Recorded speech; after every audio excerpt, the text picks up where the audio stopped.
et nous vous invitons de venir, abonnez-vous massivement pour que du Kambango chaîne en qui na organisation surtout tant que tu vas évoluer que c'est naka kutia makambo surtout en musique et pour permettre de surtout évoluer malam tous à la organiser tous à la structurer et tous à la na garde des fous le garde des fous ezaka elo moko eza ba texte ou ezo régir biso na kati association oyo nde tolobaki lelo esengelaki tokutana tomonana tosolola tomeka partager par rapport à ba texte wana comme ça dans les jours à venir tout évoluer na ndenge esengeli village mfidi ezali elo moko ya motuya mpona biso nyonso nde tozali awa na réunion liboso na rencontre biso tokutanaka toretenaka elo moko oyo ezalaki vraiment lokola dénominateur commun na biso bandeko ya village mfidi toretenaka biso tout dans l'unanimité ke na kati ya mfidi eza eloko bandeko lie biso plus ezalaki bondeko donc fraternité wana na respect c'est vrai biso tout tobotami tokoli toevole na lemba na place ebele totangi na différentes institutions mais soki tozongi na lemba nde tozalaki neti biso na mfidi awa ozwi mole nyau okeiti kimafiki omati il y avait une particularité na mfidi ezalaki vraiment en tout cas totikali ovivre yango te bomona mpenza ke leki moko ya mosika bandi komanke kulutu mpenza boye publiquement to kulutu moko boye bandi omanke moboti moko boye publiquement donc bato nyonso baovivre spectacle wana totikali ovivre yango te tozali lié vraiment na respect mutuel wana yango tomona eke eza vraiment lien moko capital oyo esengi topérenniser yango en tant que famille pour lelo bavillageois mfidi toza partout dans le monde toza partout biso nde sikoyo tokoki kozongisa mpe kolamusa flamme wana ya bolingo na biso mpe ya modele oyo totambolaki ndenge bakulutu balakisaki biso ndenge baboti balakisaki biso sans plus tarder avant tout évoluer na otika parole na maman vice-présidente apesa biso programme ya lelo ndenge eza prévu la réunion ya lelo eza réunion assemblée générale extraordinaire. Il y a 4 points prévus à l'ordre du jour. Le premier point est à rappel de la réunion précédente et vérification du quorum. Deuxième point, c'est la lecture du projet des statuts et règlements intérieurs. Troisième point, situation générale de notre association Village Mfidi. Quatrième point, ISA divers. Et nos artistes peintres, ingénieurs en bâtiment, au lieu de réduire ça à un groupe de sportifs seulement qui ne pratiquent plus. Qui ne sont plus pratiquants. Okay. Au sujet du deuil et assistance, le comité a pu réunir un montant de $365 répartis comme suit. $100 remis au président Thierry à la salle, $25 remis à Maître Arthur pour le deuil de Mini Famille Diogo, $50 à boire pour les membres qui étaient là, $50 caisse, $20 assistance au casteur. Le bureau a résolu la convocation d'une assemblée générale le dimanche 15 mai prochain avec comme point à l'ordre du jour, c'est ce qu'on a lu, non? Lecture du projet et tout. Que nous avons tous observé dans le forum entre le secrétaire général Jean-Richard Mpou et le VP Allonge, toutes les malentendus ont été dissipés et les excuses mutuelles ont été présentées en recadrant les choses surtout sur le respect mutuel. Donc, le président Thierry a salué l'intervention de Yado et remercie le CG d'accepter déjà vers 7 heures les conseils et recommandations lui donnés pour faire régner la paix et la quiétude du groupe. Setilomba et tous ceux qui ont pensé aborder dans ce sens, vous avez le remerciement. C'est vraiment réunion moko et un peu élastique. Tu abordes qui point moko vraiment en famille. Tu côté qui n'a pas bozino, mais au finish comme libota tu kende kwa atterrir na ndenge mo akimia. Tu saluer qu'après jour on a présence ya Kulutu na biso yado. Nandeko Andy Pembele qui était présent ce jour-là. Vraiment c'était très bien pour nous. Pour entrer dans les vifs et réunion à l'élo,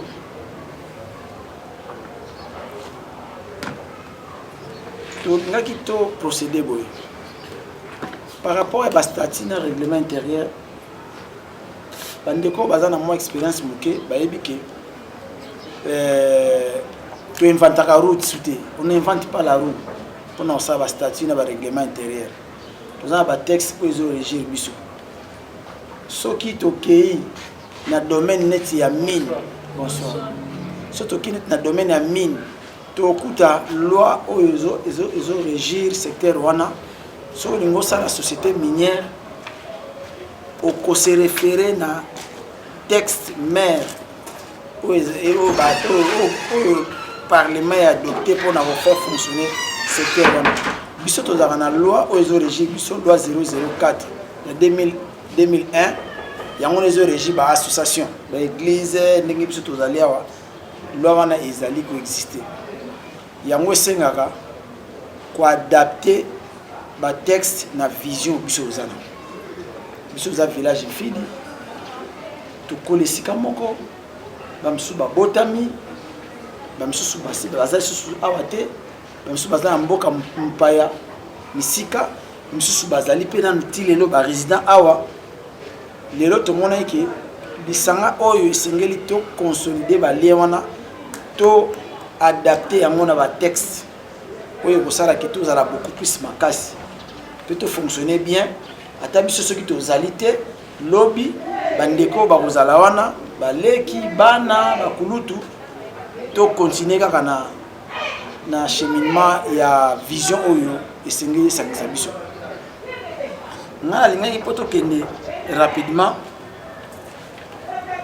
na opesa ndeko Glody ya chargé de communication au sein de la lecture moko tous un texte moko awa projet ce sont des projets tous un projet texte moko bomona ngo déjà ndeko allonge a tchaki na forum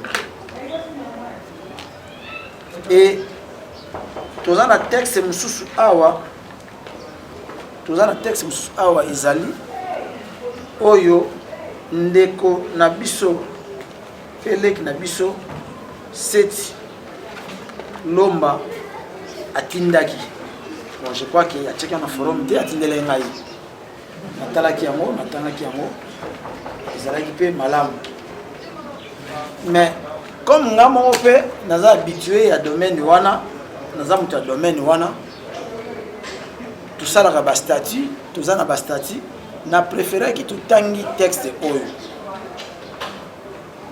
ba amendement yango nde eza capital mpona si natangi yango nyonso namoni natangi place nini tokosala amendement place nini tokobakisa bandeko mosusu mpe bakozala na amendement bakosala yango mais mpo toke mbango toza na besoin te ya kozela amendement ya tous les membres ya forum na biso ndeko moko mibale misato mini bakozala na idée ya kozala mpe eloko mosusu tokobengana tokutani toadapte yango mpona semaine prochaine to saisir un texte oyo eza cohérent conformément à la loi et régir biso parce que ezala ndeni soki bokoti projet ya texte soki ya do asasala association moko ebengami village figi ntango bokotisa texte na biso na bino lokola bazalaka na baservice ya archive baoyebisa bino ke non rentrer changer la dénomination soki mpe boadapte nini na vision na bino te na loi ezo régir bino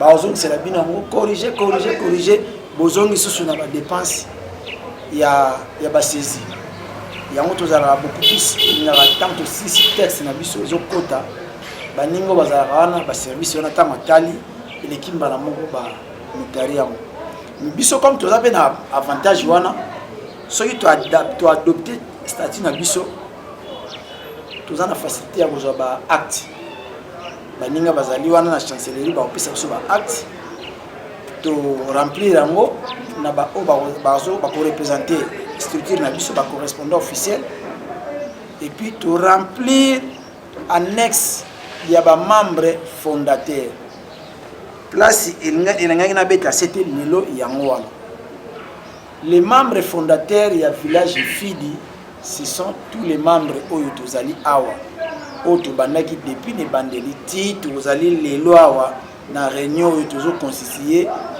discussion échange débat to amendement ya batexte viendront après adoption bakozala sur bamembre fondateur te bakozala bamembre effectif parce que et membre effectif nyonso kozala na kati wana tokotanga yango nani ya membre effectif nani eza na baarticle mosusu eza important te eza nango traditionnel eyebali ndenge ezalaka mais nakosengaka na Claudie atangela biso nano rapidement texte oyo ezali awa ndeko baza na baide makanisi susu akoki kojoindre yango préambule vu la nécessité de regrouper les natifs entre guillemets enfants, parents, jeunes et vieux, ressortissants et résidents du village Fidi qui représente l'avenue Fidi, quartier Molo dans la commune de Lemba.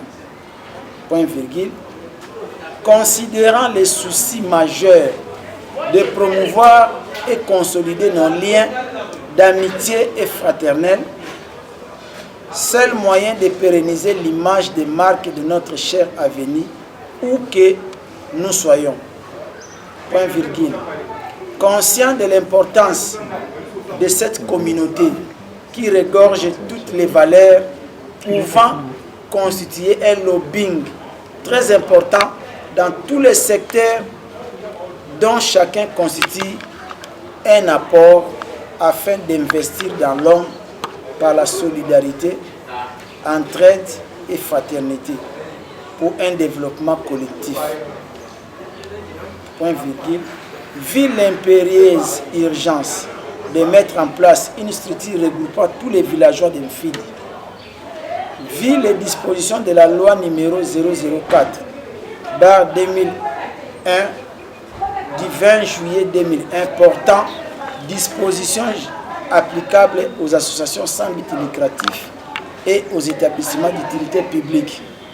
Décidons la création à Kinshasa le date de convenance ou adopté d'une association en date de janvier 2022 un regroupement sans but lucratif dénommé Famille Fidi en sigle FM sous l'initiative des anciens des Fidi de toutes générations confondues à Kinshasa, la capitale de la RDC, conformément avec la loi numéro 004/2001 du 20 juillet 2001 qui régit les ASB.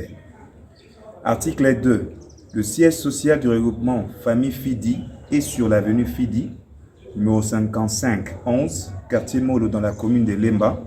Il pourrait être transféré à un autre endroit par simple décision de l'Assemblée générale. Titre 2. Durée et rayon d'action. Article 3. Le regroupement Famille Fidi est créé pour une durée illimitée. Article 4. Des sièges d'exploitation ou antennes de représentation pourront être établis sur le territoire mondial lorsque l'Assemblée générale les jugera opportuns. Titre 3. Des objectifs. Article 5. Le regroupement sans but lucratif, apolitique, non tribal, sans discrimination des races, des sexes et non confessionnel qui a pour objectif ce qui suit. Premièrement, assister ou entraider mutuellement tous les membres adhérents de la famille Fidi au moment de joie, de situations difficiles ou d'autres circonstances. Deuxièmement, sensibiliser et regrouper tous les anciens de FIDI de toutes les générations pour favoriser l'insertion et la réinsertion dans le regroupement. Troisièmement, promouvoir et redynamiser les actions sociales visant à valoriser la famille FIDI. Et enfin, organiser des rencontres pour consolider l'amour existant entre les adhérents. Titre 4. Les membres. Article 6. Les regroupements famille FIDI est composé des membres effectifs, des membres sympathisants et de membres d'honneur. Qui sont les membres des membres physiques ayant habité ou habitent FIDI, qui adhèrent au regroupement, souscrivent au présent statut et qui acceptent de s'acquitter régulièrement de leurs cotisations mensuelles et ponctuelles dont le montant sont fixés par l'Assemblée générale. Sans membres sympathisants ou associés, les personnes physiques ou morales qui acceptent de collaborer ou de participer à la réalisation ou à la conception des actions de famille FIDI dans une quelconque activité, mais ne participent au conseil d'administration, mais tout en étant un ancien de FIDI. Sont membres d'honneur les personnes physiques ou morales qui assistent financièrement ou matériellement une activité, qui participent aux assemblées générales. Titre 5. Adhésion. L'adhésion dans le regroupement est subordonnée aux conditions déterminées par l'article 6 des statuts. Elle est personnelle, individuelle et non par procuration. Article 8. Toutefois, l'adhésion dans le regroupement entraîne l'engagement pour l'adhérent à collaborer et à participer effectivement à la réalisation des objectifs du groupe. Titre 7. Retrait, exclusion et radiation. Tout membre ayant adhéré au présent statut peut se retirer de regroupement librement à n'importe quel moment s'il en juge nécessaire et opportun, incapacité physique ou mentale ou décès. Article 10. Tout membre de regroupement peut être exclu par la cause suivante: violation des statuts et règlements d'ordre intérieur, détournement de biens de l'association. Article 11. La qualité de membre de l'association se prend premièrement par démission, deuxièmement par décès, troisièmement par la radiation prononcée par le conseil d'administration pour faute grave. Article 7. Organes et fonctionnement. L'association a 3 organes, à savoir l'Assemblée générale, le conseil d'administration ou le comité de direction, ainsi que le conseil des sages. Article 13. L'Assemblée générale est l'organe suprême du regroupement. Il est composé de tous les membres actifs et convoque un mois au minimum avant la date de son assise ordinaire par lettre simple ou par courrier électronique adressé à chaque membre. Article 14.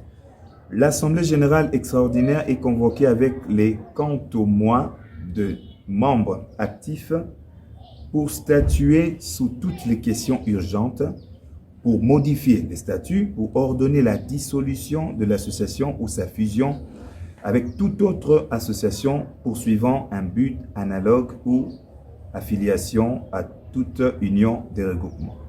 Article 15. L'Assemblée générale extraordinaire représente l'universalité des membres et a le pouvoir le plus étendu pour faire ou ratifier les actes qui intéressent le regroupement. Article 16. Les décisions prises par l'Assemblée générale sont obligatoires pour tous les membres. Article 17. L'Assemblée générale oriente et décide la marche fédérale des regroupements. Il nomme et révoque les membres du conseil d'administration, révise les dispositions des présents statuts, approuve les rapports annuels de l'association et décide sur la dissolution du regroupement. Article 18. Le conseil d'administration ou comité de direction est l'organe d'exécution de l'association à une durée de 3 ans. Et il correspond à ce qui suit: un président, 3 vice-présidents, un secrétaire général adjoint, un commissaire aux comptes, un collège de conseillers, un conseiller sanitaire et médical, un conseiller juridique, un conseiller de recherche, un conseiller chargé de communication et presse, un conseiller chargé ainsi qu'un conseiller chargé des cités et protocoles. Et les représentants légaux, il a pour prérogative de convoquer et présider toutes les réunions de regroupement et du conseil d'administration. Il est investi de pouvoir le plus étendu pour régir, gérer ou déléguer certains de ses pouvoirs aux membres de bureau. Le président signe les contrats au nom de l'association, agit en justice, assure la bonne marche de l'association, supervise les réunions du conseil d'administration, confie des missions spécifiques à ses collaborateurs, signe des missions spécifiques, signe toutes sortes de fonds avec le trésorier. Article 21. Le vice-président assiste le président et le remplace en cas d'absence ou d'empêchement. Il centralise et arbitre le conflit interne éclaté dans l'association. Il organise la recherche des contacts avec le responsable et œuvres sociales ou médicales, caritatives ou humanitaires. Il dispose de même pouvoir que le président s'il fait intérim. Article 22. Le secrétaire général est chargé de tout ce qui concerne la correspondance et les archives. Il rédige le procès-verbaux des délibérations et en assure la transcription sur registre. Il tient le registre spécial prévu par la loi et assure l'exécution de formalités prescrites sous la responsabilité du président et du vice-président. Il doit connaître l'association par cœur. Il est assisté par un secrétaire adjoint. Article 23. Le secrétaire général adjoint remplace le secrétaire général en cas d'absence ou d'empêchement et assure toutes les charges du secrétaire général. Article 24. Le trésorier général est chargé de tout ce qui concerne la gestion du patrimoine de la famille Fidi. Il surveille la comptabilité et perçoit la cotisation des membres actifs. Il assure la tenue des livres, des comptes, recettes et dépenses. Il est responsable de la politique financière de l'association. Il règle les factures et établit le budget prévisionnel. Il établit un rapport financier et de gestion qu'il présente à l'Assemblée générale, le bilan, le compte et l'annexe. Il est assisté par un trésorier adjoint. Article 25. Le trésorier adjoint remplace le trésorier général en cas d'absence ou d'empêchement et assure toutes ses charges. Titre 8. Les ressources. Article 26. Avant de finir, les ressources du regroupement sont gérées par le conseil d'administration, c'est-à-dire le comité de direction. Article 27. Les ressources de l'association proviennent de, premièrement, nos cotisations mensuelles. Deuxièmement, les contributions des membres d'honneur et sympathisants. Troisièmement, les dons et les legs. Quatrièmement, les subventions. Cinquièmement, enfin, les revenus des différentes activités socio-économiques organisées par le regroupement. Article 28. La cotisation mensuelle est fixée par l'Assemblée générale. Article 29. Toute somme versée au tout bien ou tout bien donné à l'association devient sa propriété et non restituable. Article 30. La durée de l'exercice de bureau est de 24 mois, commençant le 1er janvier et s'achevant le 31 décembre. Titre 9. Pour finir, le règlement d'ordre intérieur. Article 31. Le règlement d'ordre intérieur peut être établi par le conseil d'administration qui les fait approuver par l'Assemblée générale. Article 32. Le règlement d'ordre intérieur précise certains points des statuts, notamment ce qui ont trait à l'administration interne du regroupement. Il doit être disponible à tous les membres. Article 33. Le règlement d'ordre intérieur définit et détermine les attributions aux dirigeants, les catégories de membres, les critères et procédures d'adhésion, d'éligibilité et de désignation du bureau au sein du regroupement. Ça donne aussi la politique de gestion du patrimoine ou de fonds, de ressources et précise la discipline interne. Enfin, article 34, pour finir vraiment, tout cas non prévu par le présent statut sera fait référence au règlement d'ordre intérieur auquel les membres souscrivent intégralement. J'ai dit et je vous remercie.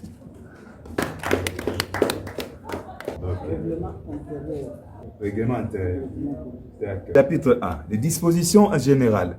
Article 1. Le présent règlement intérieur régit l'organisation, le fonctionnement, le droit et les obligations des membres ainsi que le régime disciplinaire du regroupement. Article 2.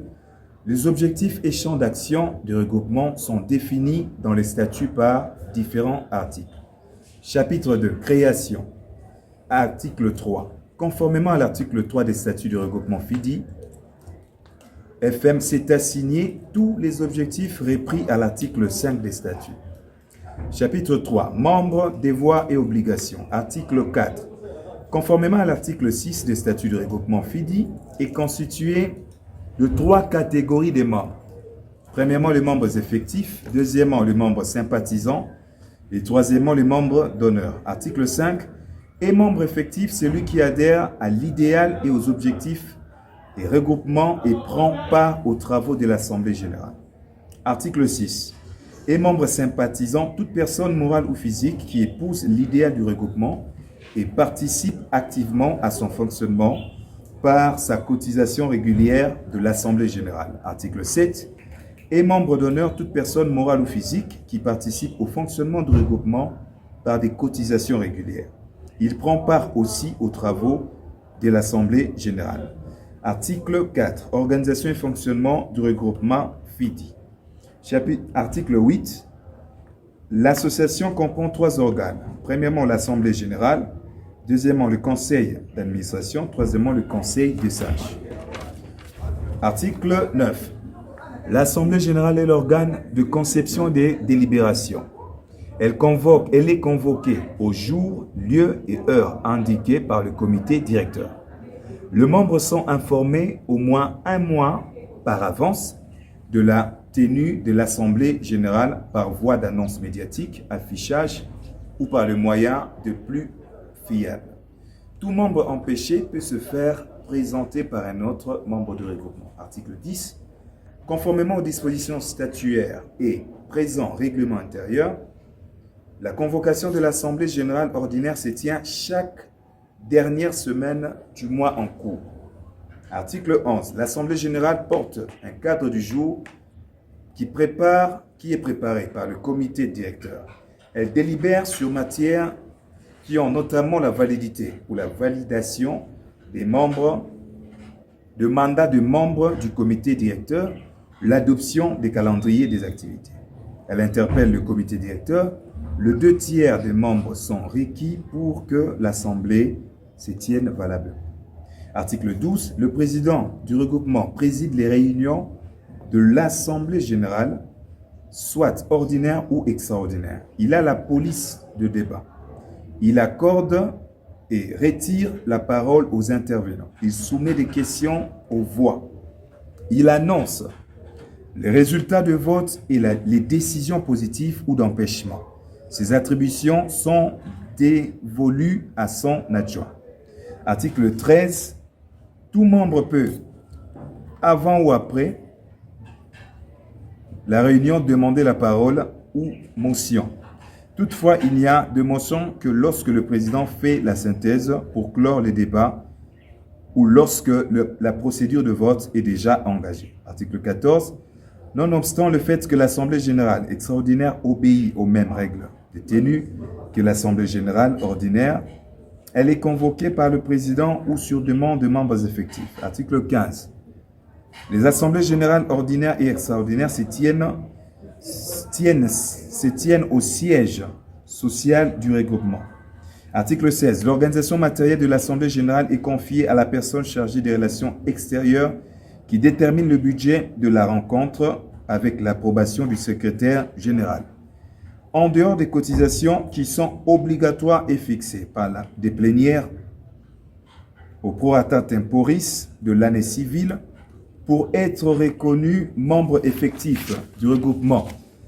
Ceux-ci peuvent déclarer volontairement et délibérément le don qu'ils comptent apporter à l'association, matériel et assemblée générale. Article 17.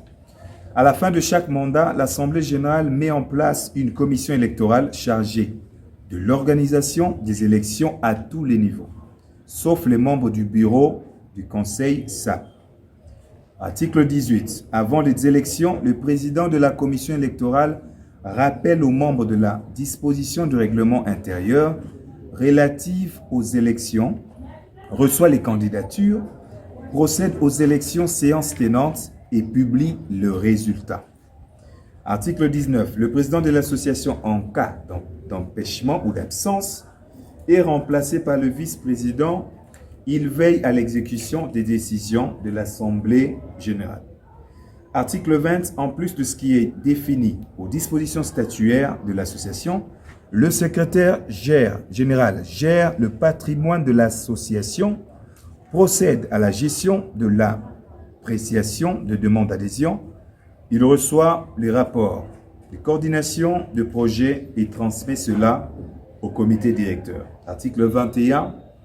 Les membres d'honneur ont un organe consultatif. Chapitre 5. Élections et conditions d'éligibilité. Article 22. Le droit de vote est reconnu à tout membre effectif de l'association en règle de cotisation. Article 23. Tous les membres effectifs de l'association seront éligibles à tout le poste prévu par les dispositions statutaires ainsi que celles du présent règlement intérieur sans préjudice.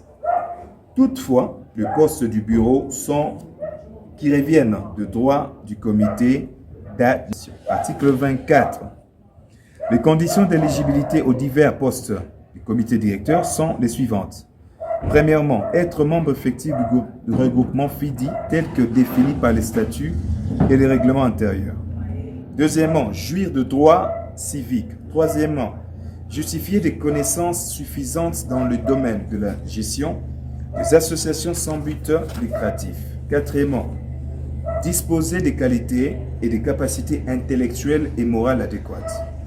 Quatrièmement, n'avoir pas été frappé d'une sanction pénale privée de liberté des plus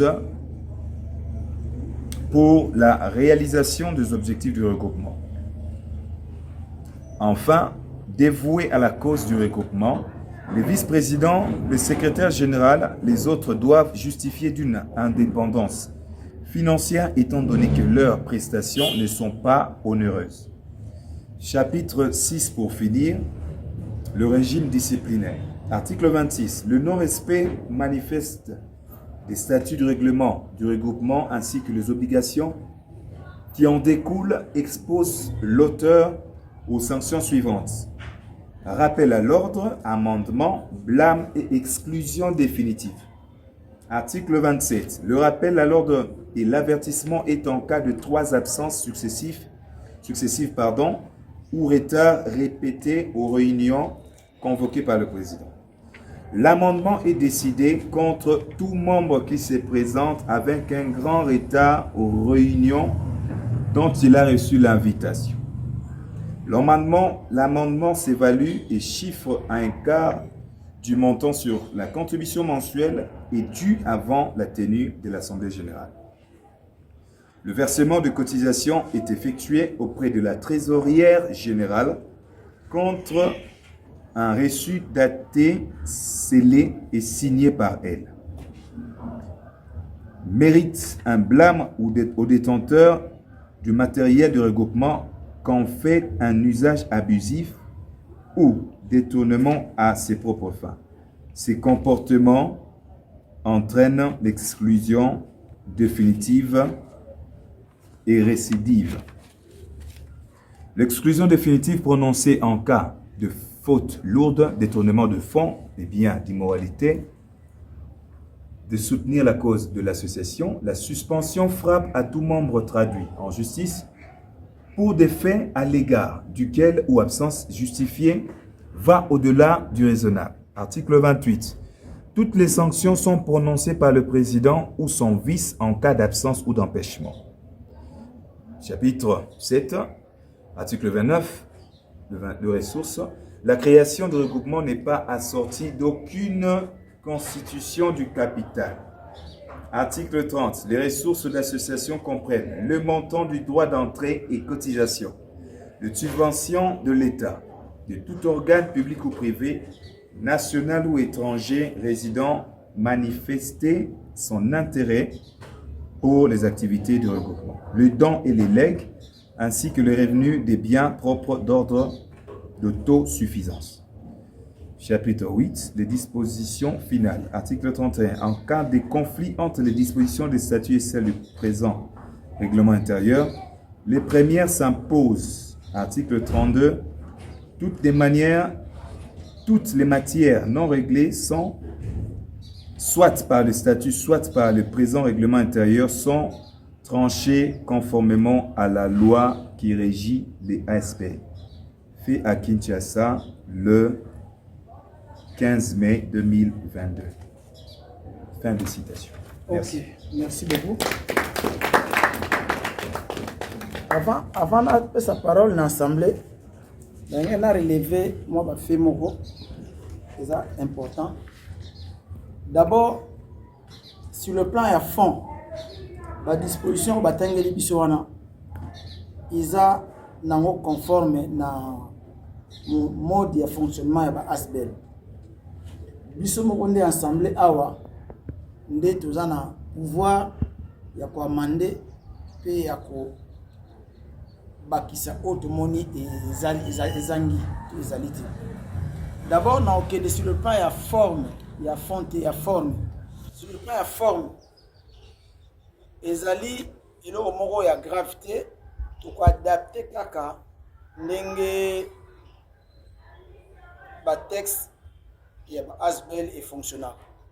Ce vous allez bien dans le texte,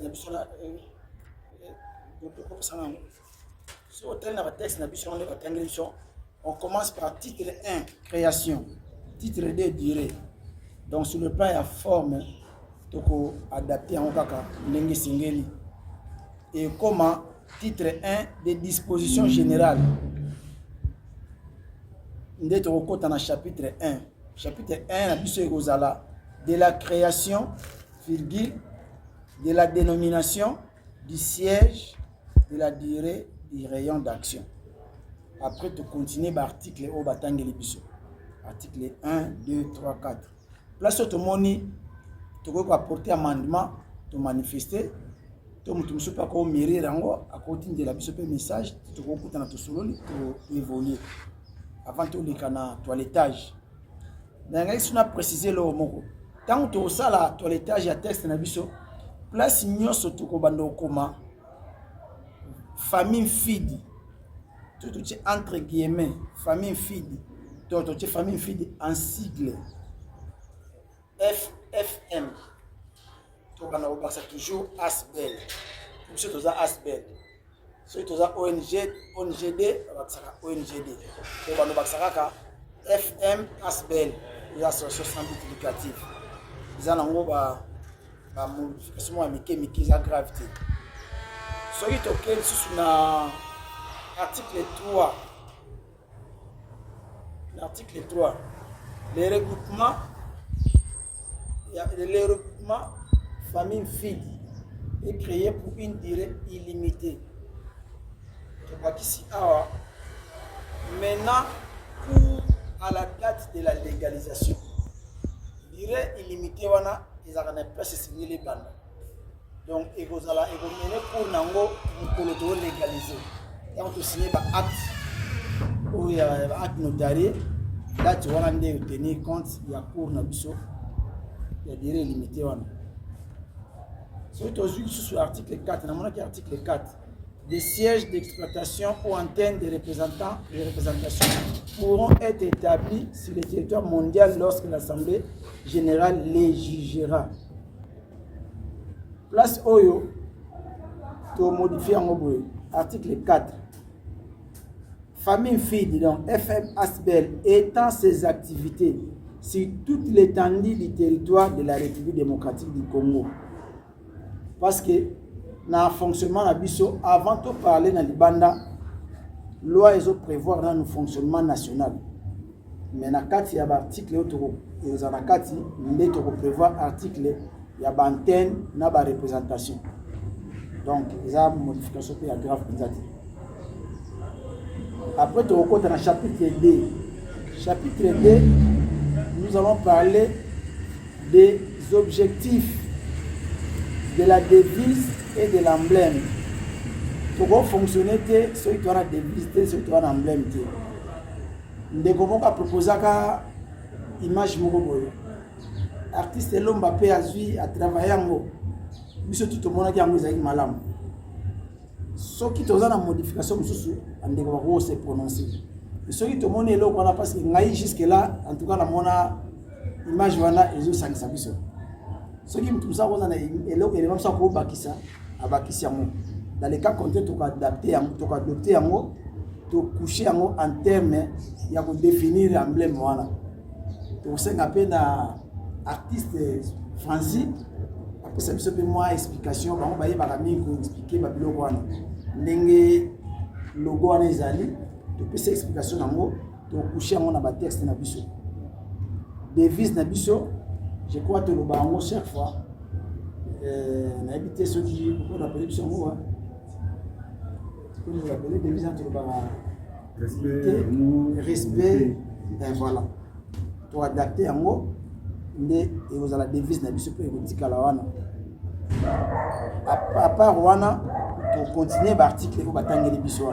Le tour adapté à nenge forme ya la texte na biso singéleza. Il y a eu encore un autre élément. Dans côté composition, il y a bureau, il y a conseil d'administration, bien comité directeur. Dans le conseil d'administration, biso na forme na biso association biso ezali comité directeur. Et ce comité directeur na loi aux origines Asbel ezali pe ko représenter le conseil d'administration qui est un organe où ezali contrôlé na assemblée générale. Donc comité ezalaka na se ya mibeko ya ba texte auto voté awa. Président na comité na mobimba bazo fonctionner en fonction de texte auto voté. So le comité que libana ba texte oyo assemblée générale ya na pouvoir zone sabona nzela ya kopesa bango ndenge ne sengeli batambola soki babimi libanda comme pe assemblée ya na pouvoir ya ko déchoir comité mobimba na ce comité tamboli malamuti. C'est comme ça on dit que l'assemblée générale est l'organe suprême. Biso tunde to aller assemblée générale les ali ko na biso. Biso sko ndeto zo biso nyoso to représenter assemblée générale. Yango to baki composition wana nous avons vu on a parlé de 3 vice-présidents. 3 vice-présidents, je crois que c'est trop. Et c'est qu'on a peut tous se conformer na texte mère. Ils ont régi Asbel. Bamsusu bachaka vice-président mon corps pour éviter ma problème ani. Surtout la social mon net aux dans vice-président mon côté. Nous proposons un président et 2 vice-présidents. Ce qui est assemblée au monde a que tout maintenir 3 vice-présidents, l'assemblée va se prononcer. Un secrétaire rapporteur, donc secrétaire, et un secrétaire adjoint. Un conseiller chargé des relations publiques. Voilà les formats mon maire. Mais à l'interne de ça l'organisation, au moins chargé des relations publiques à Zali, n'a adjoint. Trésorier n'a adjoint. Ndeko français nani Claudia Tangela biso place mon kalobaki la trésorière. Ma texte est impersonnel. Donc ils ont dit trésorier, il y a trésorière. Ce qui a moi si na mikana na biso tant to ça la nomination bani te que nous avons une trésorière. Parce que les autres ont un trésorier moi si le gars aux mobile. Donc le texte a dit un trésorier et un trésorier adjoint. Nous appelons un commissaire aux comptes et des conseillers. Au lieu de parler collège des conseillers, ce sont des conseillers. Il y a un seul collège où il y a adapté texte na biso, collège des sages. Ce botali pe na ba organe zo conseiller biso zali assemblée générale, comité directeur na collège des sages. Mais na kati ya composition, il y a seulement des conseillers. Ba conseiller ba kozami balé misatu mine mitano. Et na niveau ya libota nde toyebi nani na banani oyo bakoki kokende na kati ya collège des sages. Et place wana ezakele au moins motu ya makasi. Parce que le collège des sages ezakele au moins oyo et accompagnaka comité. Et accompagnaka même assemblée donc ba organe tant bazo soutien na makama minene. Ya moto lobaka ba sage bazaka bato oyo ndenge biso na mboka na biso toza na Sénat. Malgré il y a biso ya Congo, Sénat ils ont représenté pendant sagesse te. Maintenant surtout ba ceux qui lelo tous ont représenté par exemple na kati village Mfili tu na 4 députés provinciaux. Tu vas pouvoir décider ko tindika sénateur to yo ka bi na biso bena dans ya do mututel na structure na biso to désigner bango ba nini ba sénateur.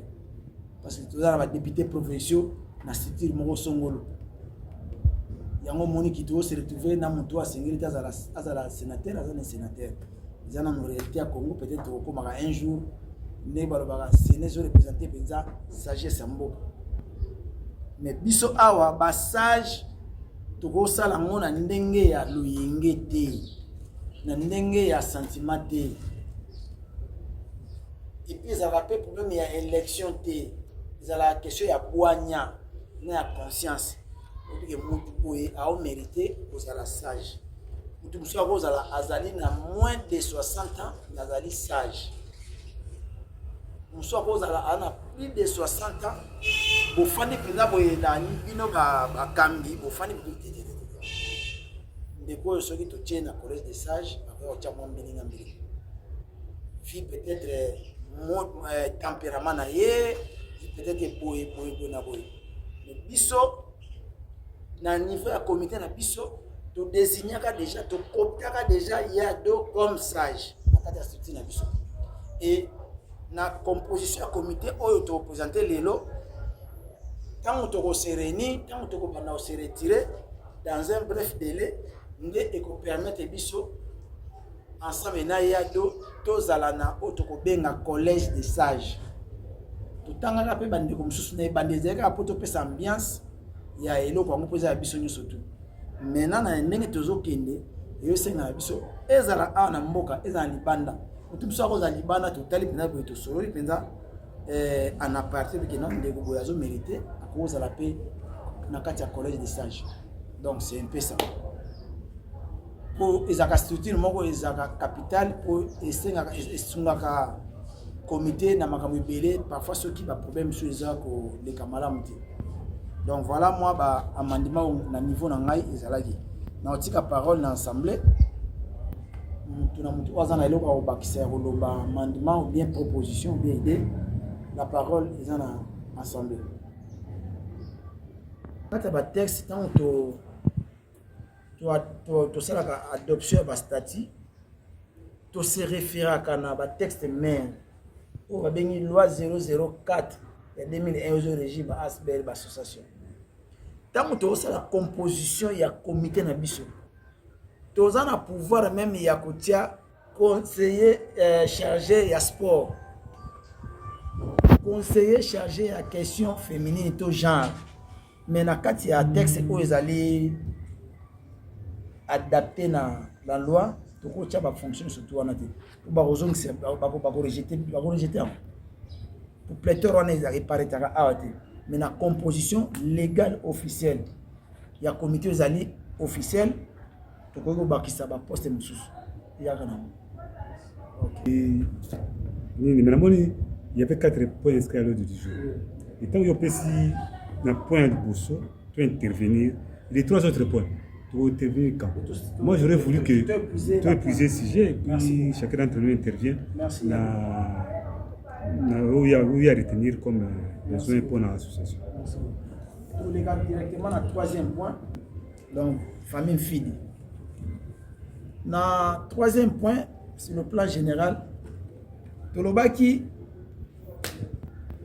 et tout le monde qui nécessité d'abord il y a que vous allez conséquent envers nous-mêmes pour tout fonctionner bien et c'est un qu'est-ce que ça faut pas cotisation ça jusque là tu parler quand on a cotisation il y a pour que moyen pour régulariser le texte na biso alors pour permettre pour éviter la pléthore il y a la cotisation tu souhaites que la cotisation mensuelle na biso auto ko arrêter lelo to banda yango na mois prochain parce que là tu as une cotisation pour nous permettre biso to zoba mikanda tout ça ni mais to qui déjà lelo ko arrêter montant oyo et ko zala montant to bano cotiser de façon mensuelle pour que ces ala alimenter. Deuxième chose, tu le vois ici sous la carte association pour tout fonctionner malamu et c'est surtout na esprit de collaboration, na esprit de compréhension et puis na respect mutuel. Par exemple, tant que tu as une activité monene na carte association, tant que communiquer pesami na forum. Si tout biso ba dirigeant, biso ba responsable, biso ba membre du comité, je crois que nous avons un rôle wana ya ko accompagner communiquer wana pour une large diffusion pour nous la sabat.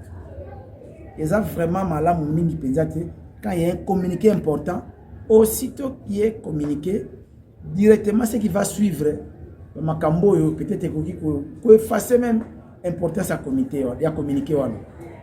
Et ça peut bien si tu connais biso ba membre du comité. Tu le bagi pe surtout beta qui c'était. Tu beta qui c'était to éviter babiloko par exemple au fond le téléphone on a plus de 20 audio mbalamo na téléphone. Parfois on n'arrive même pas à suivre ça. Ils ont saturé le téléphone à bateau. Puis ça pour déranger moi muké. Pour notre association mingi bato belé ba se retiraka. Ba o balingaka kozala vraiment bon, on a moi si moko penza ya respecter l'association. So ça le se pécioter ko kika mbala mo se retirer parce que nous sommes une famille. Si nous respectons notre structure, na ko se retirer so na moni yado a tchema commentaire mo par exemple oyo ngai se pécingati. Tant sur na ko côté na inbox, tu na côté li administrateur mo inbox ami no moni ba communiquer yado a tchaki l'équipe belé. Ils ont pesé ma casse prochainement vraiment ça va monter. Au lieu de se retirer, on a se retirer pour l'acheter mon boy. Pour ton famille, il faut se supporter mutuellement. Donc tu bêta ici tene loko en tout cas tu as bêta sous cette tene loko wana. Pour les ala penza malam te. Et à part ça, il y avait aussi les problèmes, il y a composition, il y a comité. Quand nous parlons, il y a comité renforcé. Et ça, quand la moussana nous biso nyoso, tu biso mona nous espionnage à volonté et à sacrifice. C'est vrai, tout le monde ne peut pas être au comité au même moment, parce que c'est aussi un comité provisoire. To linga, to mema et le Congo, n'andé moko ya malamu, pour permettre biso, dans un proche délai, to arriver à organiser l'élection, il y a comité, vous avez la comité définitif, comité élu. Pour tout comme en étape, il faut tous appeler moi modèle, tous à ma volonté, tout tient ma beaucoup. Pour éviter batumi balemi ça tout quand des bazala actif, des basala comme ça tout minute ils a malamte. Ce bas lembi ils a fait qui tout côté. Et toujours dans même ordre d'idée, to linga qui peut bande comme ça va se manifester. Tout ne pas quoi il a se prononcer. Après ça, to inbox solo li, on va apporter un plus beaucoup, on va apporter une petite pierre beaucoup plus dans le secteur tel. Total est discuté, tu as aménagé.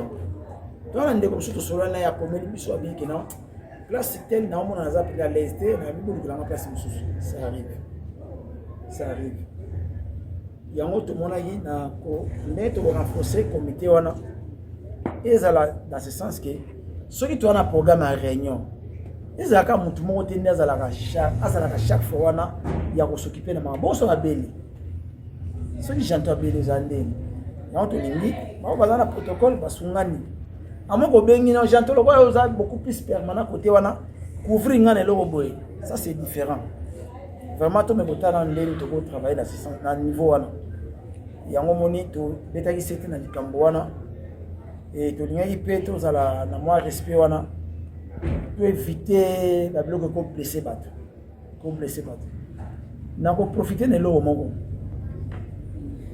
ndeko mo abengi na yebisinga ke azomona chaque fois soki ye asali eloko boye oyo comité esengi parfois il n'est pas accompagné et ils ont dérangé et il trouve que si ça continue pas se retirer mais c'est que tout solango pour tout éviter le climat wana semaine passée tout solo là qui et le moment qui créé mako bebisa imité mabatu sagesse ezalaki na bande comme susu na groupe na biso to jouer qui to gérer qui yango eleki mais to zala très prudent na fonctionnement association peut-être c'était tozali une association apolitique et ça confessionnel donc moi na kola mukate lobi na tongo na banda ko saturer bato na ba audio ya ba prédication ya pour qui to ce qui n'a un programme au Somolo je fais poster ça dans le forum j'ai un programme Somolo bandeko baza intéressé bako contacter ma inbox pour un programme de prière pour un programme tel ou une formation publique c'est comme ça que la semaine on peut se retrouver avec plus de 30 audios de la prédication de la Nini. Oh, sur le plan doctrinal, ça crée problème, ça pose problème. Pourquoi on veut que sur le forum? Ça sera très grave. Même les chrétiens, dites qu'il y a l'église de réveil, va se déchirer jour et nuit à cause de la question doctrinale. Tout comme on a nous avons des musulmans, nous avons tous les gens qui manguissent, donc il faut que ça soit très prudent. Et on te sait que au Bazali, beaucoup plus dans le secteur, on a un programme, inbox, programme. Et puis on ne peut pas passer un programme comme ça sans demander l'autorisation. Au Bengi Bisoto solo na chargé de communication. Au Tounier, na ça il Kambogo, ceux qui ok, on donne l'accord. Ndegamo ozala peut-être aza mutu makambi ya aza entrepreneur. Ndeko la biso na soleil ya ba pesa témoignage na réunion mutu sala. Ah masa na ngai Francis malgaza na nord. Oza bengi ngabi ya. Do se mo za ko ekende bobo na boya kia sali yango pe a se retrouver benda pe mukelenge kota la poche. Na secteur na bango artiste ba domaine ya makambo ya misala mususu. Soki par exemple Francis na pese exemple. Ana programme mo boy. Mais akoki ka te mbala moko atianga mbala moko ako. Et là j'ai un programme, je voulais mettre à disposition ba ndeko ba ko za la intéresser. So c'est intéressant. Tu tiens un forum. Ba communiquer to ba bilo mo politique. Tout évident. Nde umsuta mso alina usantire longi ya mutu boite. Yo telo ga wede obebisi moral na ye. Tasu bana atamso zaki na pop nemo ezo beba ka likolo ya mutu wana na makamba politique donc tango telo ni mutu wana donc ebebisi moral na ye. So za maîtrise de guerre ba biso tona solution biso ba ces jours à sana ezale ki grave mi ko etoleka. Grave ya grave atuba potani ba bebani ti fallait ba communication ba ene ba yandende na niveau ya l'Angleterre nde ba luka ndenge ya ko apaiser. À cause de nini quand Fachi, quand Fayulu, quand Boye, bah même on a forum il y a Asbel. C'est pas bon. Question d'actualité, il n'y a pas de problème. Nous avons besoin de s'instruire, de l'informer. Mais pour qu'il n'y ait pas piste de fanatique, il y a pas quand tout évident. Vraiment tout évident. Voilà, d'un côté, il y a troisième point de la situation générale na biso. Mais tout le monde c'était beaucoup plus na caisse. Ceux qui caisse ils allaient qu'on fonctionner té, ceux qui ont cotisé té, tous à la faible. Pour pas respecter biso, il faut dans un proche délai, dès que tu as un texte, tu as fait un balamoko, tu as ouverture à compte na banque. Compte na biso à CDF, il y a dollars, tout ça, les gens vont nous respecter. Tu éviter pe mbongo za na maboka bato. Mbongo ekoti, opesi basali le papier. Na fin trésorerie pesi rapport na comité, il y a situation à caisse, il y a situation à y a mbongo na la banque. Ça va nous donner un peu il y a respect. To le bagi susu dans une association pour tous à la makasi devant voir des projets de développement, des projets productifs. Tous en association surtout au monde a besoin évoluer dans ma bilanga, c'est ce que nous voulons. Malgré na côté à texte, tout bêti pendant cet été na modalité ya assistance sociale. Tout baksa texte wana c'est la modalité assistance sociale catégorie à membres, catégorie à bateau par exemple na KDC. Na KDC na pese exemple. Nani cousin na ngai moko akufeli mwasi na ye to soki ndenge nini bato bakebisa mbongo na caisse po bana mpona kwa non donc cousin ndeko na ye non toko déterminer yango catégorie la degré nini oyo esengeli mbongo ebima mpona membre actif. Première catégorie, deuxième catégorie, troisième catégorie et puis membre actif. Catégorie ni tokoyo ko bimisa mbongo pona ko sala assistance sociale mutu ya malade azu problème ndeko moko mwasi aboti ndeko moko azobala ndeko moko membre actif parce que tu vas dans la gamme comme maldiwa membre actif mo moi na sisi université mais c'est un événement s'il est actif l'association il faut dans la organisation il y a pour accompagner il y a pour assister. Donc, c'est une façon de aménager dans mon article pour point surtout. Donc, ça ne sert à rien, tous les gens qui beaucoup plus dans 15 pour le délai qu'on a réuni passé. Et là, les Arabes ont tué ceux qui ont adapté le texte dans Bisso. Netinelo, on a proposé que la cotisation mensuelle, ceux qui ont $5 par mois. Et pour permettre de déconner surtout dans la semaine, mon coût à $1, tout $2, l'équipe à trésorerie à PCI ou PZT. Mais ceux qui se retrouvent que les villageois belé coûtera par mois $5 ou an. Mais tu peux se retrouver dans moi, mon coût à plus de $200. Naya, awana libanda. Au cours de 6 mois, ceux qui payent au coût de $200-300 par mois, c'est quelque chose. En dehors de la cotisation ponctuelle, tout spécial. Donc c'est une proposition qu'on a proposée. Et dépend d'une assemblée qui réagir. Voilà ce que je voulais parler pour notre troisième point. Je ne sais pas, maman, vice-président, sur les éléments par rapport à la situation générale de la situation qu'on pouvait ajouter. Donc, jusque-là, c'est bon. Ce qui est là, on a problème sur le Baxaté, donc il y a 4e point. 4e point, c'est divers. Mais avant tout, quand on a divers, on a tapé ces paroles sur qu'on a assemblé pour intervenir. Bon, on a divers. Donc la parole est à tout le monde. Parce que c'est seulement premièrement temps. Et vous permet de sauter peut-être le temps sur. Et texte, il faut nécessairement mieux là-haut et puis demander une ciment à Kokutanasi. On a intervenir surtout côté bandit à gestion et à l'activité à groupe. Sincèrement, moi je plains, là, il déjà dans que Koulandaka forum national au temps pour la titi. J'avais vu que dérapage au quota et que toujours qu'il va bien. Et nous avons merci que tout ce qui n'a pas qui bandeko tout le canipé n'a rien de ça qui a quitté qui peut lancer. Mais comme ça pour n'engager la préoccupation à ma case c'est la attribution ya bateau. L'attribution ya mutu moko il faut vraiment respecter sincèrement ceux qui aux hommes marché na plate bande mutu susu beaucoup tana collision ni robot le susu et puis on mène surtout au Canada. Donc président à sa président azokambela biso ndenge na politique ya association. Donc vice-président a pu remplacer le président en cas d'absence. Le président a dit vice-président na vice-président na ba ko secrétaire. Bala rôle mso salade. À moins que vous chargé l'administration, au PC mo l'hôpital l'administration à Lubango.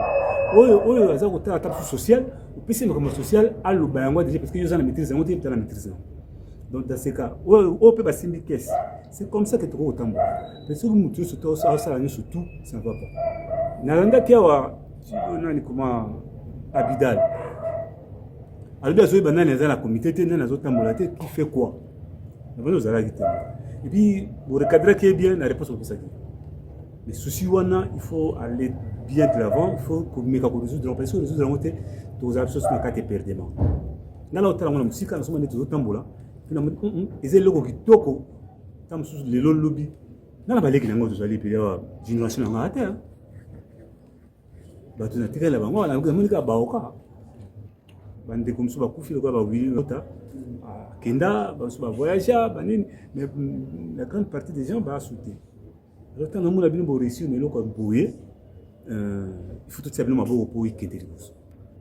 Parce que balé qui baouya, bana baouya, bakoko baouya, et donc tika la fille, balabalo aussi la raté. Nous avons intervenu dans le règlement de l'intérieur, nous avons dit na moni babi omusam kim que tu commander. Mais au Italie l'attribution, Italie marche ba plate nani ni mutomsa na mutomsa. Pour nous éviter des conflits.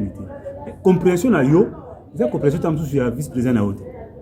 Et tam compréhension ya protocole na haute. Alors toi tu dois t'assumer. Et vraiment, s'il faut des dictateurs pour nous retirer surtout dans Zéla. Ceux qui étaient, tu bimali banda. Tout le monde c'est ça l'électron libre, c'est ça n'enga libre. Tous en la famille, papa, maman, bana bana na mona liboso ti mona suka. Surtout les alliés, donc toi dans village ya bongo. Surtout toi bandi, tu fandia. Alors yo papa mtuzo kamba, il faut kamba biso selon discipline oyo likibiso. Vous savez que zongi ça amour pas na yo. Parce que depuis que papa a besoin d'en dire singili. Donc, là c'est seulement tout mais si on est compétent, en tout cas, quand tu as ma curiosité, il faut que tu aies un dégo. C'est la même chose surtout parce que ça mon fille va kolongola yote. Mais seul aux sala wana na mulu kola yo otikango, to pesa na mutumso. Yo mo kolobi ya mutumso ya pesa ko bigeton nga partir na zoko kate, ukira na espace mususu na go sa musala mo bien. Zuma ki wana ça sincère. Puis vraiment ngala ko féliciter puis na ko senga na yo ko yomika ko idée parce que azali na pour ça libota mais azana makasi ya ko sala isika botiye wana to kene na o Italie caisse na bandi tam sur caisse na ko intervenir na mingi parce que l'argent comme des bagas c'est sur les nerfs de la guerre donc bongo ko mimma batuna ba conflit bilibili yo vie gaga gestion nango vous allez vraiment ils arrivent orthodoxe donc tuna mutu asala musala mbu ko tamini singeli et tokendi liboso tout timi so bambongo bani tout ça tout le temps tout ba conflit ko bota et ban so vous a découragé. J'ai appris que quelques-uns de nos frères allaient qui banin bazali ba mi retirer na groupe. Président fait un effort de les récupérer parce que nous allons avoir fermer ça raté. Donc à tous vous participer, à tous vous contribuer, vous faire partie de la famille. Donc namola wapi namna mboka moko te mutalobi na longwe mutamboko ata yoka babeti lobi na bakoli kuna na France aneka Congo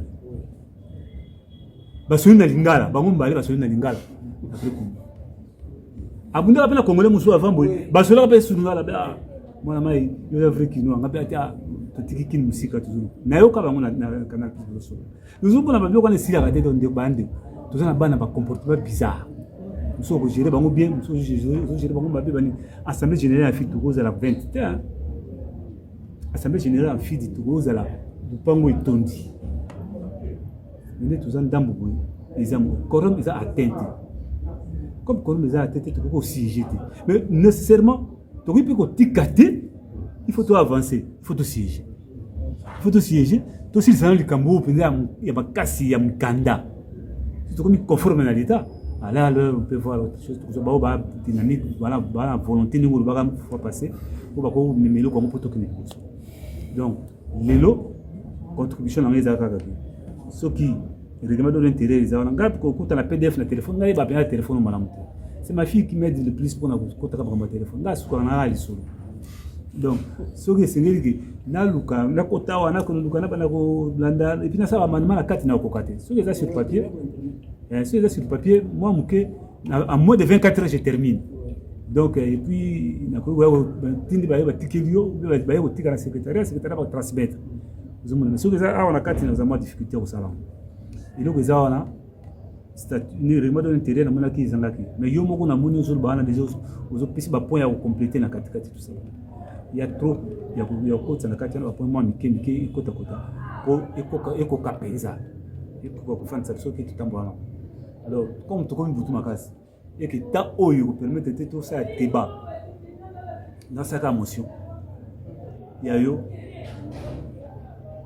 au suspendre le débat tout reprendre na prochainement à moins que l'intervention soit là tout si cette intervention va ndeko tout ba aller parce que l'intervention est nécessaire parce qu'il vous permet surtout fond la mayele que banini ni togo ça la prochainement donc dès tout qui ndona ngai moi modeste contribution dans un premier temps et on pour dans ça mwibele mais comment il a papier ils a sous communal papier dans ce tout donc na bana bandiri bana réunion bosu titi na tanga kango chaque fois moko ele karangate parce que naza moi na fili donc ce qui na tiki moko ele ka il ça parce que naza na plaisir au mona baliki na ngabo bana tout fandi c'était un grand plaisir le président je me remets à être vous-même mais contribution là et vous êtes encore plus énorme sur la statut de règlement de l'intérêt ni règlement de l'intérêt statut n'a pas des apparts ni règlement de l'intérêt pour la bâtiment pour le gros c'est et puis monsieur Nanga ils ont qu'à recourir parce que le temps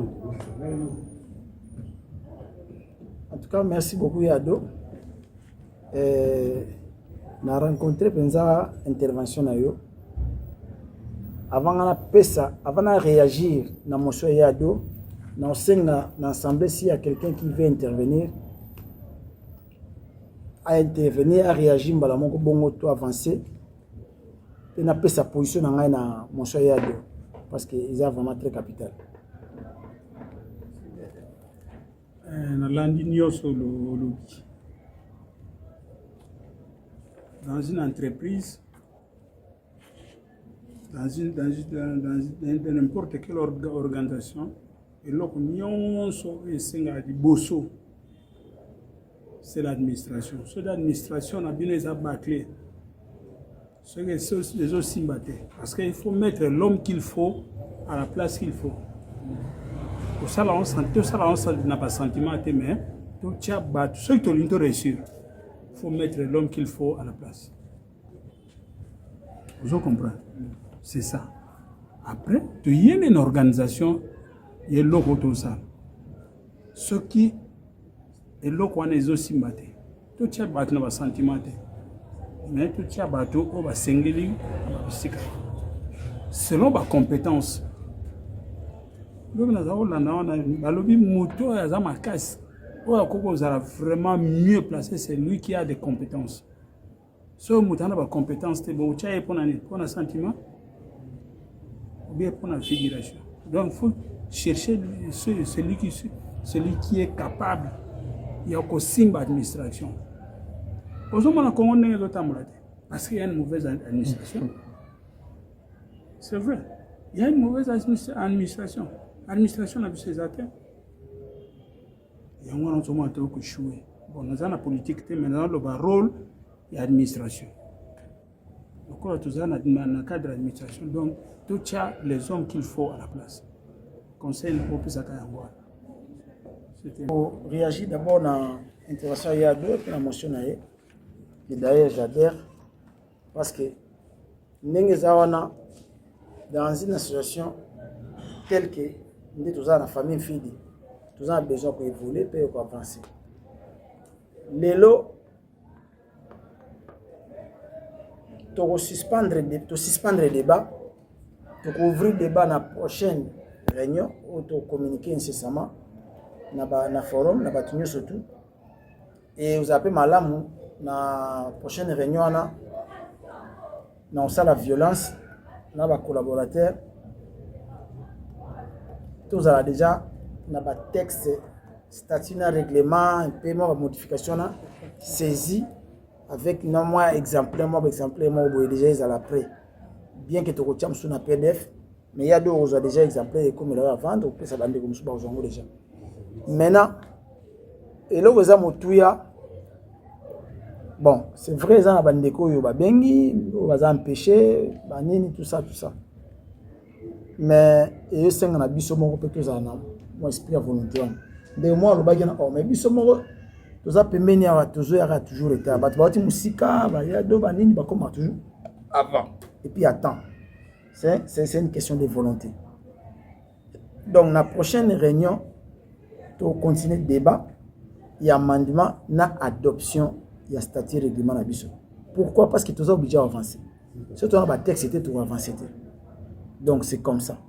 Tu as un la réunion, la violence. Si senga na batu susu bazo ba non réunion mieux à la samedi ou le dimanche batu à l'église ba ba visite mais toko chango samedi on suba non samedi les gens travaillent jusqu'à midi. Bon, c'est l'assemblée qui va voir ce que nous pouvons faire. Dans un premier temps, tant que nous avons adopté le texte au régime sauté, la réunion va continuer le dimanche. Sauf que ceux qui ont la majorité qui ont jour se conformer aux un problème. En tout cas, Yado, merci beaucoup pour l'intervention. J'ai bonne note. Et puis permettre de se préparer pour la réunion prochaine. Ils allaient vraiment réunion ils à la capitale. Tout si ça va être pour toi et la game est pour toi avancer. Intervention il y a Kouloutou, merci beaucoup. La capitale, très important. Pour nous aux alliés, les amala mouté, musala oyo, par exemple, ils guettent et sengeli asala yango. Ceux qui guettent à la hauteur asala moté, nous sommes à couvrir yango. Musala ya mututel, musala mututel, mutumoko mta couvrir toi tu mi balé. Les amala mouté. Et la majorité des membres n'a pas attribution. Sur ce, nous avons l'obligation de geler. Il y a geler liste il y a membre du comité élargi. Liste de membres du comité élargi pour publier en OP quand on a réunion on a adopté le texte na biso. Et permettre avant réunion on a de se réunir un peu en aparté na niveau comité pour prévenir yo pe ya de prévenir en tant que conseiller il y a collège à sage pour tout banen to sala.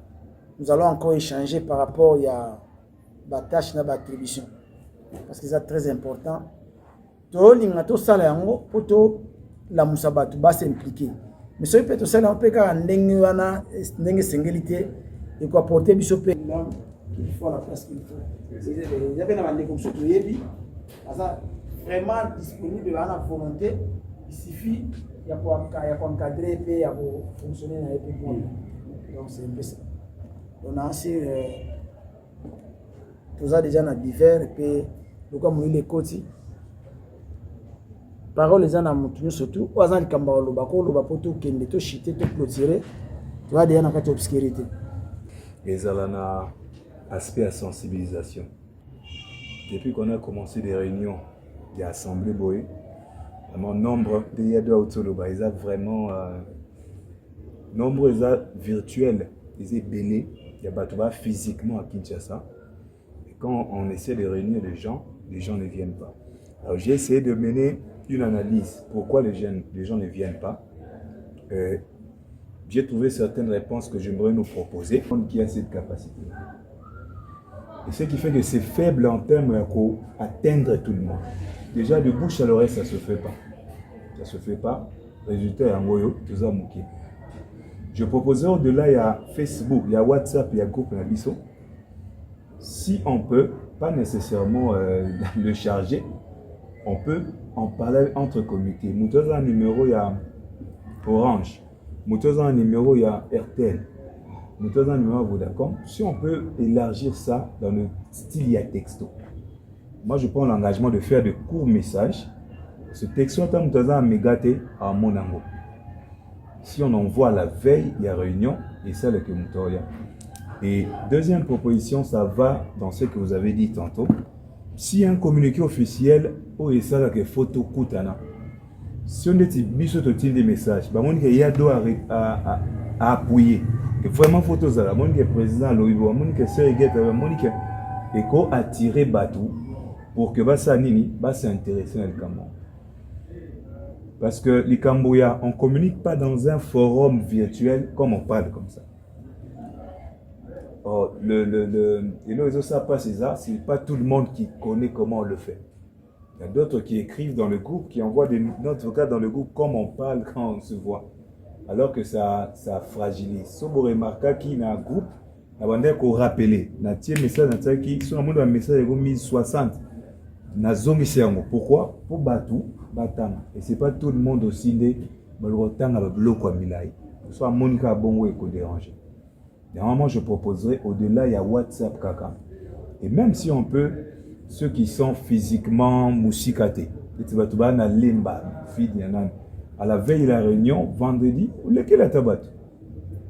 Lequel n'est au moni mami ou qui est au moni banani? Pour baïeba que dimanche, tu es au Koutana. Mais si on reste seulement dans un seul canal, il y a WhatsApp, je vous dis, on aura du mal à atteindre 50 personnes ou non. Les apasses. Réunion Zalaki, il y a Rodrigue, il est plutôt d'ailleurs serait mieux déjà parti il y a avant la prochaine réunion tu vas appliquer à moi et na obetaka c'était dans les Glodia Lobiona Bandeko Baza na Fidi dans la quartier certains dirigeants au bas dans le comité certains membres même à ta membre gâté même à ta Julie à cause de la yebi que réunion ça tel jour Julie que tu as mieux placé hein Julie dans na coin et là bah Julie c'est là na coin mon tuto à côté à Robima c'est là à mieux placé elle peut véhiculer aussi ces messages tu as en réunion tel jour Mami a coupé au salango donc bateau bazar permanent dans le quartier les amalam pour la première il y a de l'oba qui n'a bandeko ba se retira tout ça bandeko musu ba se retira ta plus d'une fois na j'avais résolu il y a komona bango ko sola mon physiquement to kutana parfois mais toujours attend au sol la pena beauté mais faut tout monde na vraiment to sol na bandeko ba comprendre que nous sommes une famille on doit se supporter et puis dans le village une fille et koki to tiango terrain te il y a les cambo oyo batu bako ya pour se régler ba compte quand il y a un problème to sungani to résoudre ngo et les kinango to mona bandeko o ba se retirer ki na makambo za ngo pe ya gravité makambo ya gravité incompréhension kaka en tout cas principalement to mona bango ezala koko jike fille nani baba bandeko ba se retirer to kutana bango to solo là c'est leur famille malgré ba se retirer to kutana ba circonstances musu na mona bango baye basuki wana après bazongi mais il faut tout le monde bango il y a 2 ans raison c'est notre travail ils appellent mission na mission surtout et puis en étant que sage donc vraiment tout s'impliquer dans donc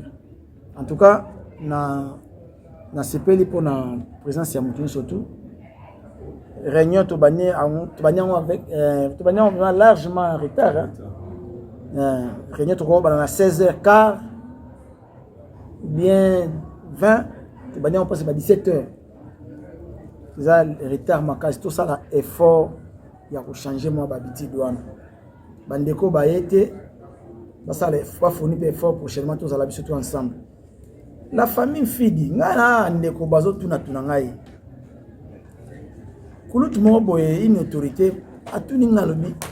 J'ai vu une longue que un film laï banda ba telema ki bazo leka ko tia chef de fleurs ba ki belé c'était quel groupe atuninga c'était quel groupe na bisi village infide village infide on a expliqué bien mais ça c'est extraordinaire ngamo na assistant na matanga mususu ya bana infide to kenda to kutana so wapi vous allez rappeler moi mingi toujours mais to ko bana oyaka na matanga te tout est quand matanga te que matanga ne sengi tout monde est belé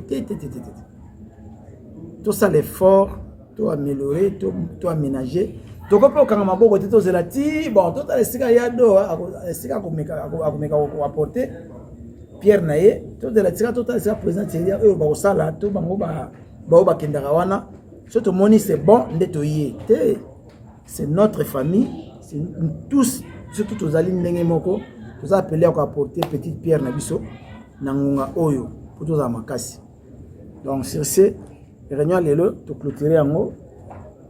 Merci pour la présence à Moutounioso. Tout ça l'effort dans chargé de communication pour nous repérer ça contre la bande au Bazagité. Et puis en attendant, avant convocation à la réunion prochaine, tu écoutes na niveau restreint pour te parler sur les comités renforcés. Pour la capitale, pour tout ça la paix, na moins respiration. Tout ça la paix, na moins respiration. Rôle ya batuboye sengeli basalango rôle tel sengeli basalango pour tous à la makasi si on dit tous à la moins faible en tout cas encore une fois de plus merci beaucoup naasi bandeko balandi biso nous sommes village Mfidi c'est une référence pour na biso surtout ba ressortissants ya Mfidi ba villageois ya Mfidi ba résidents ya Mfidi. Il n'y a pas de couleur, il n'y a pas de discrimination. Nous sommes en train de bâtir un grand village pour la lobby et la soumalam min collègue. Voilà, merci beaucoup. Ndeko Glody a clôturé sur la prière. S'il y aura un mot de la fin, un message pour tout le monde. Je suis très heureux. Ça c'est ma première participation à l'Assemblée générale. Vraiment, je suis très heureux. Police a début et la matière tout traitée pour un colonel. Sincèrement, je demanderai à mes frères au Bazate de l'eau. Il y a toutes ces choses qui sont beaucoup pour le parce que sincèrement, ça vaut la peine parce que Fidi, qui date depuis les années 70, les lots, tout ça a réuni, puis tout tamboussé en gouvernement de l'automobile. Surtout Bango parce que Bango va participer à la musique Baza Bango vous allez vraiment au quotidien télévision avec Bango mais quoi Baza musique Babo Sanate base na Bango Fidi ndio to parler c'est ça Babo Sanate que Fidi ils a Bango et mona Bango basukolo na mbula awa babeta babale awa babeta bale na école babeta bale na Smara babeta bale na Mefe parce que basala ba kambo belé aba basala sport awa kambo belé donc vous a partout dans le monde entier bobo sana awate parce que les a bien tozali ko mika kozonga ça isanga bolingo ezalaki katikati na biso surtout alors mutu surtout sikazali ozala na Asie ozala na Afrique ozala na Europe ozala na Amérique bobo sana te ya kosunga biso awa pour tout tambo c'est loko parce que c'est vraiment iloko ya bien pour tout le monde avant dit moi appel na kosa na bino ya ngwana et boyo kangai comme doyen na bino tous ensemble en tout cas sincèrement bo sanate bo sundu loko te loko ils bien ils ont bien pour la monture surtout. Merci. OK, merci d'abord on appelle Moussa nous sommes vraiment ravis nous sommes très contents et puis nous sommes intéressés parce que ça fait longtemps que tu lever là bas combo ya quartier là. Ça fait longtemps que tu parles là Fidi, tu parles là même biso na biso bana Fidi. Or que banda kalezala ki ba équipe za ba obeta bana lemba to yebi bana Fidi assez bana Fidi di koloba donc lelo to nito sangisa ba Fidi nyofu Fidi za la kara moko avec un seul objectif donc l'unité. L'unité est vraiment il y a biso bana Fidi. To pe c'est exemple dans le quartier Moussous, dans la balabala Moussous. Bango pe va s'intégrer dans l'idée où tout ça n'a pas. Il se réunir. La balabala tout se réunir. Tout va nous sauver. Tout cela est soutenu. Et comment dans le quartier Moussous? Quartier moi na balabala na moi na balabala sur la raté parce que tout le monde merci. Allez là. Non, réunion qui bien, tous une assemblée générale extraordinaire. Il y a village Fidi. Je crois que le bieli est important par rapport à projet, à texte, il fallait discuter dans ça la débat, puis amender, évoluer à 50%. Pour continuer le débat dans la prochaine réunion, pour tout si ça débat, normalement, puis tu as adopté ma texte dans le pour 100 textes, tu vas fonctionner bien. Et puis tu parles bien dans ma campus, les ingénieurs renforcer le comité, découper M.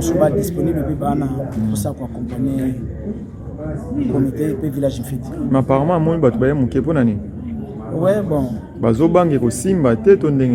Non, non, ça c'est d'abord un faux débat parce que tu as ma réunion sur la réunion, j'ai une box, ma membre, qui empêché, comme je suis malade, je suis empêché dans le programme, je suis toujours excuse pourquoi. Mais tu quand il y a un programme, tu commences à l'effort, na charge de communication, comme ça message na ba d'union on a base en raison de tout ce temps sous base retard dans communiquer na WhatsApp. Na président, est-ce que mon tour azali bana mboka oui pe kokota na comité? Ouais. Ndeko so azali bana mboka kokota na comité. Yango tozo ke nembango to voter ba texte na biso pour les ana bande ko sous ba représentation eza libanda ba antenne. Ensemble. Il n'y a pas de problème. Oui, bon, pour nous bandeko baza libanda mboka okolo bani pona bango. Le message dans la bandeko nyonso ba villageois nyonso en fille ba libanda baza en Europe, baza en Amérique, baza en Asie, en Afrique, un peu partout. Donc il est temps totalement pour bâtir les locaux ensemble. Fidi, c'est une référence. Fidi, ils ont le mot ils ont la mouture makasi. Donc vraiment tous à l'ensemble, ndé choses à côté, ndé baza, bilo baza libanda, tous à la unie. Na rendez-vous à la prochaine réunion eza pour na colonie nsusu. Ouais, to communiquer, charger la communication pour lancer communiquer, et to repérer sa date, il y a prochaine réunion incessamment. OK, merci président. Merci. Nam kola lelo. Ouais, réunion l'équipe bien. Malgré bandeko na biso beye bamonani te nde biso tokanisaki eza vraimen bongo te toyebeke mpongo momba totondisa yango na tosala tove moke okoyebisa bango nini kasi oyebisa moka na prochaine réunion baya vraiment on est famille baide na bango na biso tosangisi tosala eloko ya bien souci na biso ezaki non tosala eloko moko marqué bato tokolita un village fille baya na biso bapapa na biso bamama na biso donc bandeko na biso nyonso tozalaka ide moko eza vraiment bien donc Nous avions été en réunion aujourd'hui avec l'Assemblée générale. L'Assemblée générale, nous avions eu différents points de l'Obélaki. Entre autres, rappel, il y a réunion passée, la situation autour de la groupe Nabiso, parce que tout le monde a Bongisa Makambo. Et il y a aussi le divers, tout le monde belé pour un amendement, effectivement, amender le règlement intérieur, mais vu le temps, puisque nous avions connu un sérieux retard par rapport à Yakoya Abatou.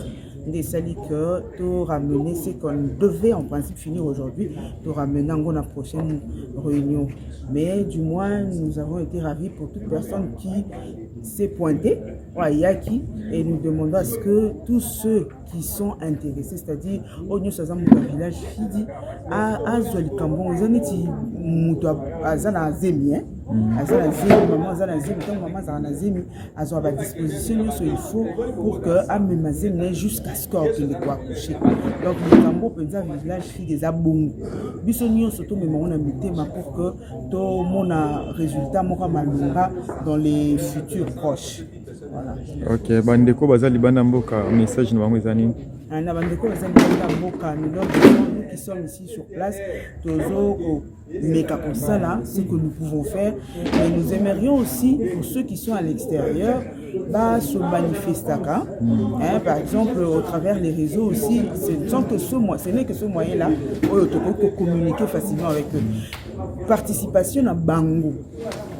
Na baïde, na mambo belé, et que ça là très important, même si quand bien même étant à l'extérieur, mais la non-participation des Sungabisoté. bazala te lokwa bato mo baozelaka batala bato bakuna baosa ndenge nini après bango ba non non non non biso nyonso nous devons nous tenir main dans la main et nous qui sommes ici sur place et ceux qui sont à l'extérieur au travers des idées pour que toi avancer dans le monde. Ok maman nayebi ke partout dans le monde bazolanda bino pour na chaîne ya 6 Jean TV officiel message ezani pour na chaîne oyo. En tout cas, nous demandons à Batunyoso, la chaîne